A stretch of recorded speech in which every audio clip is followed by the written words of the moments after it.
spherical in nature. By spherical, we mean to say that it is just like the football.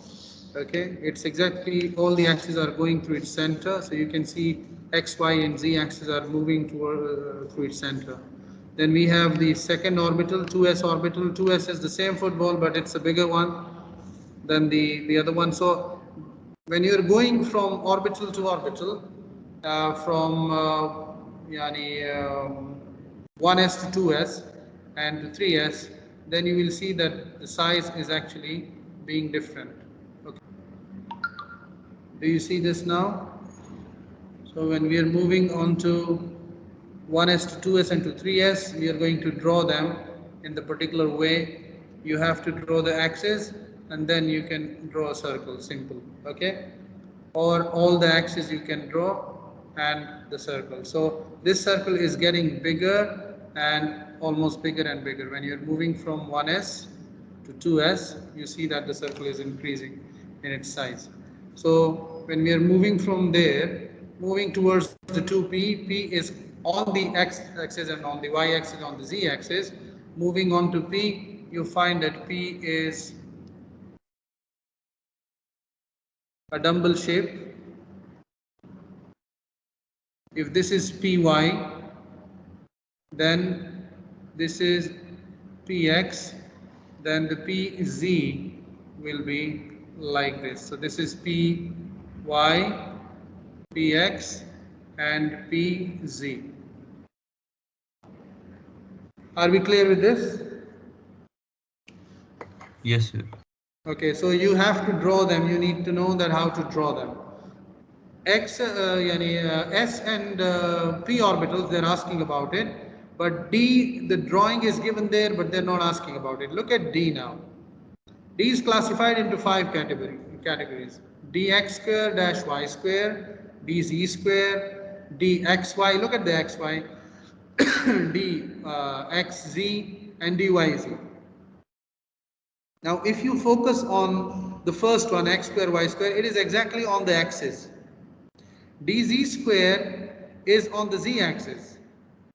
dxy is in between x and y. It's not on z, it's between x and y. dxz is between z and x. And dyz is between z and y. So let us try them. They are not on the axis actually, except the two. When you are working on the dx square dash y square, then it is exactly on the axis. Okay? When you are working on the dz square, keep in mind, if this is z-axis, 1, 2, and 3, even you can draw 3 lines around it in this way, okay? Or just simple line. This is dz square. Are we clear with this? Yes, sir. Now the rest of the 3, dxy, this is x and this is y, they are in between the axes. Okay? dxy, just simply change the axis names. dzx, if this is z, this is x, again the same way.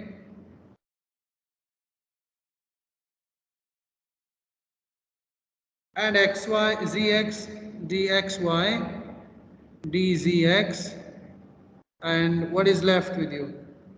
dzy. The same, change the axis, this one to z, zy is left, so this is z, this one will become y for it. Now, if I'm drawing only p orbital, these are the suborbitals, p, x, y, and z are the suborbitals. I'm working on p, only p. So only p will look like how? Like sometimes there is an examiner question, they're asking you, how will the p look like?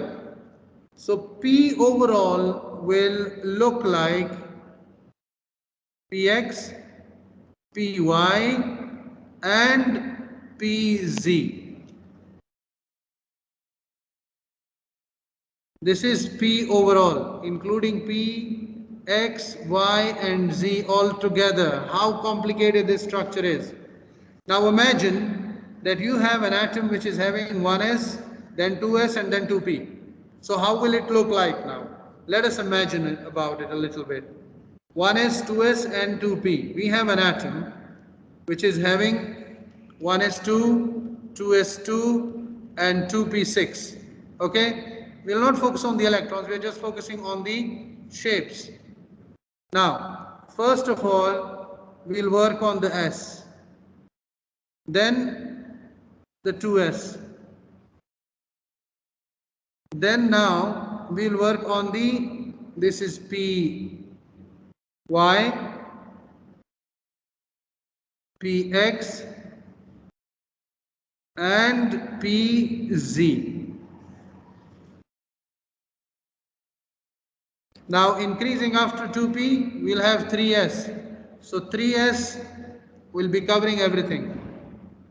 P will be inside it. Then 3p. Things are going towards more complications. So a very complicated structure is going to be formed at the end. It's easy to draw the simple structure, but it's very difficult to draw the complicated structure. But believe me, the scientists have done it and they have approximately worked on these structures. Even the distance from the nucleus is being calculated.